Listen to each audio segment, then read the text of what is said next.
Grabe naman itong pagkakabago natin. Uy, daily lang talaga tayo magpahinga.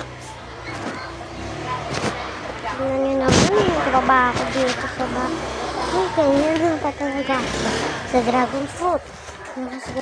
Tapos sa okay lang naman. Tingnan nyo naman, walis na. Tingnan nyo. Di ba kapag lawasin ito natin? Papalabasin natin yan. Ayun. Wala nang kakapo. Di ba?